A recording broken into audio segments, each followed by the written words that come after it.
চালু করছি।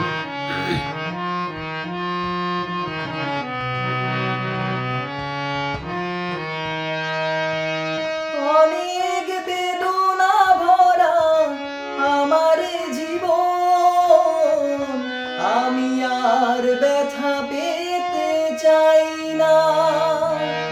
অনেক বেদনা ভরা আমার জীবন, আমি আর ব্যথা পেতে চাই না।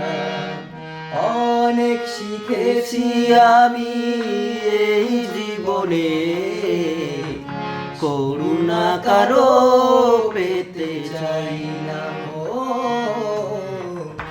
অনেক বেদনা